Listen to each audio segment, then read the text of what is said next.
Ladies and gentlemen, yesterday BABU OWINO had a serious interview with our one and only Jeff Koinange, Pale Hot 96. And during this conversation, BABU OWINO, I don't want to speak of his mouth, kuteleza, but he had these ones to say. It is always better to ask for forgiveness than ask for permission. The time is now, and the time for the youthful leadership is now. I'm still talking with my brother DINDY.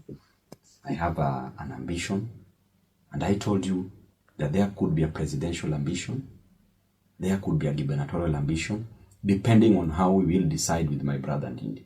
But I said, DINDY is equally a performer. Today, if we decide we go for presidency, asubuhi mapema. Wewe president DINDY deputy. Without mindio reason DINDY akuwe deputy. Without even paying agents. Asubuhi mapema. Jeff, kwanza wewe, I'm very sure utatuvotia. Nauza, upigia kura, na upate venye unatuongezea another one. Yes. Na huyo akue minister wa information na communication. Umejua Jeff is a very serious person. Faculty.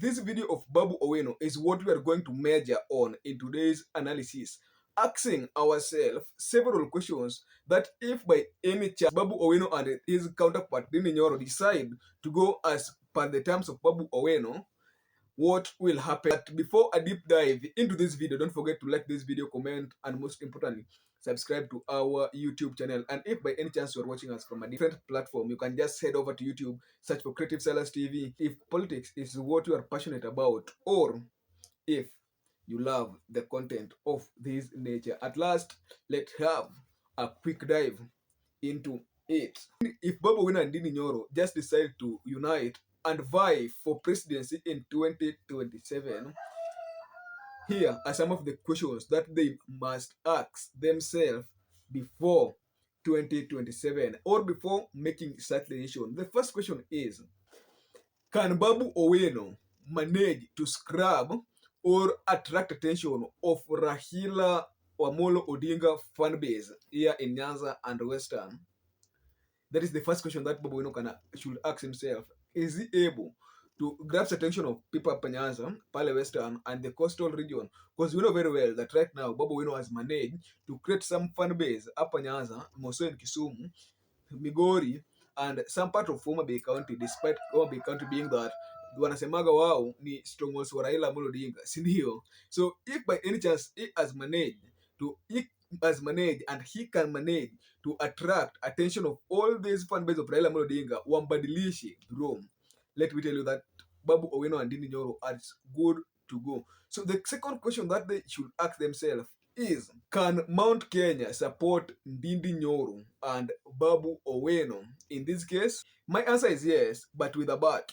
Why am I speaking of being yes with a but? Because tell me, if they might support NYORO if by any chance BABU is the deputy of NYORO. But if by any chance BABU is the president and NYORO is the deputy, I'm beginning to doubt if that one can really happen, because you just know the grudge, the political grudge or the ethnic grudge between the Luos and the Kikuyus from the mountain. These people who have been politically in political enmity between these two tribes. Sile kitu yenye wanaongeleaga. But truth of the matter is that BABU OWINO and NYORO, if by any chance they tie knots, let me tell you one thing, the political rivalry between the Luos and the Kikuyus ni kama itaisha. The third question that I ask myself is, can BABU OWINO and NYORO raise finances that can help them in running for 2027 presidential campaign? Well, I know that we know that for a candidate to run for presidential election in Kenya, you need something like 15 billion or 20 billion, and from donations, handouts, booking cars, booking events. Huh? So if by any chance can these people manage to raise these 20 billion Kenyan shillings for them to run? Because tell me, Ian, does they even have money to pay for agents for Kwezo ground? Yeah? Do you know the main reason why Raila Amolo Odinga has always continued kusimama kukuwa president in any election without being bankrupt is that people gamble on this guy. We'll find people like Jimmy Wanjigi wanakuja wanaside na yeye wanampatia finance, wanasponsor hoping that he is going to win.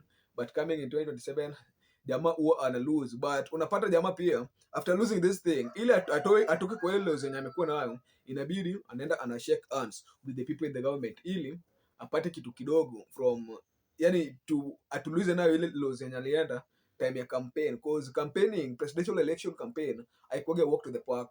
Sincerely saying the truth, that one is going to be the hardest thing. So the fourth question, that if Babu Owino and Dini Nyoro can answer for them to buy, can they silence the government onslaught? Well, we know that Babu Owino is this guy has a track record. By any chance jamaa hajaipatikana na graft case, corruption yoyote hajaipatikana nayo yenye imekuwa in public. But let me tell you one thing, if by any chance this guy atamua sasa anataka kukuwa the president of this country, let me tell you, the state will use all the machineries possible to make sure that they fight our and only Babu Owino. Yani watampigania cause juu by the way anakuwa na kesi ingine ya the DJ Evolve saga. Unaweza pata serikali can end up wana raise kesi waifikishe top notch. Just kupiga ujamaa. We know that even Didi Nyoro himself, he is a two-term MP, but the kind of finances that guy have right now, hadi alitolewa kwa ile to be the chairman of the budget. Just know, hao watu wanaweza kuja na story mingi wapige, but if by any chance they have mechanics that they can manage to beat nayo au watu wa serikali, hizo ma-onslaughts za serikali na hizo ma-rumors zao, then I have no doubt they are good to go. The fifth and the last question that they should ask themselves is, can their ticket appeal to the Gen Zs? Well, we know that the Gen Z factor is going to be among the key factors in coming 2027 presidential election, studio.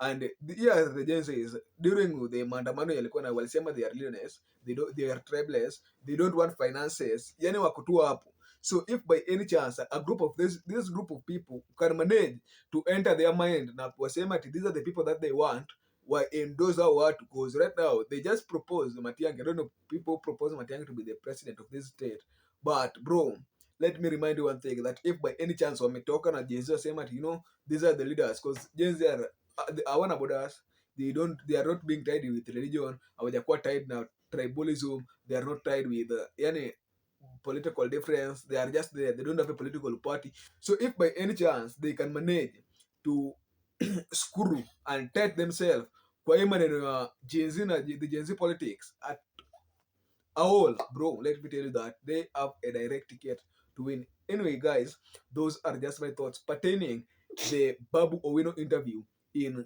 NTV in Hot 96 with Jeff Koinange live. At last, I was a host. Till next video, bye bye.